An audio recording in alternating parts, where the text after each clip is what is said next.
তারকেশ্বরের ধামে শ্রাবণ মাসে জল ঢালা হয় কেন?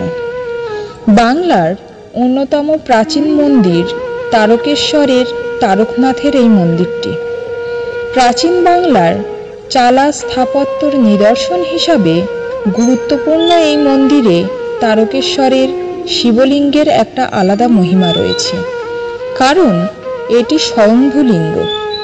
তারকেশ্বরের শিবলিঙ্গ কেউ স্থাপন করেননি।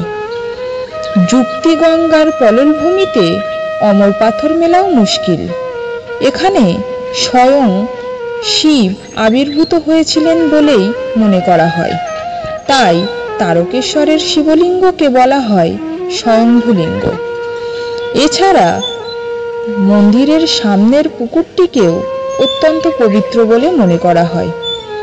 এই পুকুরের নাম দুধ পুকুর। লোকবিশ্বাস এই জলেরও একটা আলাদা মহিমা রয়েছে বলেই তারকেশ্বর এত জনপ্রিয়। তবে শ্রাবণ মাসের প্রতি সোমবারে প্রচুর মানুষ ভিড় করেন এখানে। শ্রাবণ মাসের প্রতি সোমবারেই এখানে বিশেষ পূজা ও উৎসবের আয়োজন হয়। আসলে প্রচলিত বিশ্বাস এটি ভগবান শিবের জন্ম মাস। সাধারণত সোমবার মহাদেবের প্রিয় বার বলে মানা হয়। তাই শ্রাবণ মাসের এই সোমবারগুলিতে শিবের আরাধনা করলে মহাদেবের আশীর্বাদ থেকে কখনোই বঞ্চিত হবেন না। এছাড়া পুরাণ মতে সমুদ্র মন্থনে যে হলাহল উঠেছিল, এই শ্রাবণ মাসেই সেই বিষ পান করে নীলকণ্ঠ হয়েছিলেন ভগবান শিব। এই প্রচণ্ড বিষ পান করে তার সারা শরীর নীলবর্ণের হয়ে গিয়েছিল। আমরা জানি মহাদেবের কণ্ঠ নীল হয়ে গেছিল বলেই তার আর এক নাম নীলকণ্ঠ।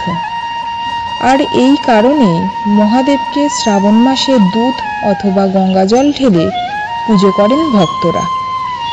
শ্রাবণ মাসের সোমবারগুলিতে উপবাস রেখে শিবলিঙ্গের মাথায় দুধ অথবা গঙ্গাজল ঢাললে এবং বাবাকে অন্তত একটি ধুতুরো ফুল নিবেদন করলে ভক্তের সমস্ত মনস্কামনা পূর্ণ করেন মহাদেব। আর এই লৌকিক বিশ্বাসকেই পাথেয় করে যুগ যুগ ধরে শৈবতীর্থ তারকেশ্বরে বাবা তারকনাথের মাথায় জল ঢালার রীতি চলে আসছে।